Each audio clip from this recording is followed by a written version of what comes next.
Bratislava deviendra-t-il le centre du commerce européen avec la Crimée?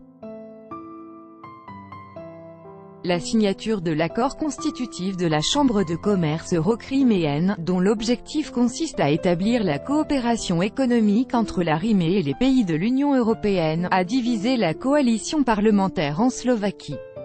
Sputnik s'est entretenu avec l'avocat slovaque Roman Buzo, co-signataire de ce document.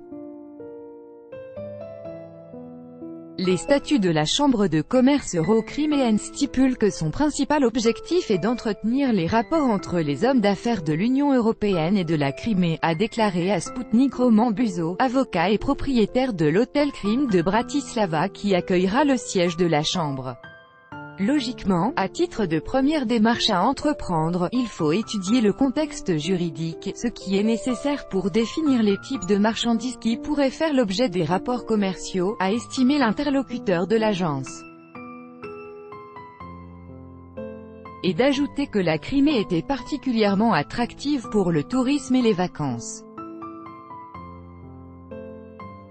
Pour organiser la cohabitation des hommes et de la nature sur les principes de l'urbanisme, il est nécessaire d'élaborer un plan territorial qui divise la péninsule en zones du point de vue logistique de sorte que cette symbiose profite tant à la nature qu'aux hommes, a souligné M. Buzo qui a fait partie de la délégation de 12 entrepreneurs slovaques qui s'est récemment rendue en Crimée.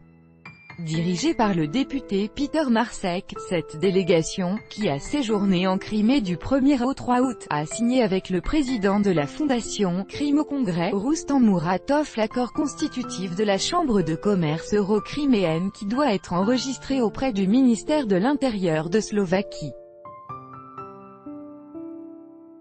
Les membres de la délégation ont préféré ne pas afficher leur nom et secteur d'activité, bien qu'inadéquate, mais tout à fait réelle, la menace de sanctions pourrait leur nuire. Aussi, ont-ils eu recours au service d'un avocat, a expliqué M. Buzo. Et de prévenir que les investissements en Crimée de la part de l'Union européenne ne se feraient évidemment pas sans problème et surtout à cause des sanctions anti-russes. Comme l'a rappelé l'avocat slovaque, les sanctions que l'UE prolonge régulièrement ont d'ores et déjà infligé des milliards de pertes tant à la Russie qu'à l'Europe, alors que le chiffre d'affaires du commerce entre les États-Unis et la Russie augmente, selon le Bureau du recensement des États-Unis. M. Buzo est persuadé que la dégradation des relations entre la Russie et l'Union européenne profite en premier lieu à ceux qui vivent outre-Atlantique. Et nous autres, les Européens, nous ne faisons pas preuve de sagesse en servant aveuglement et fidèlement les intérêts des États-Unis, a résumé l'interlocuteur de Sputnik. La Russie et la Slovaquie sont convenus de créer une chambre de commerce euro-criméenne.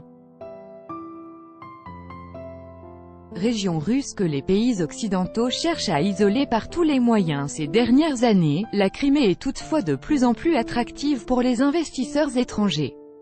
L'entrée en vigueur en 2015 de la loi sur la zone de libre-échange en Crimée y a beaucoup contribué.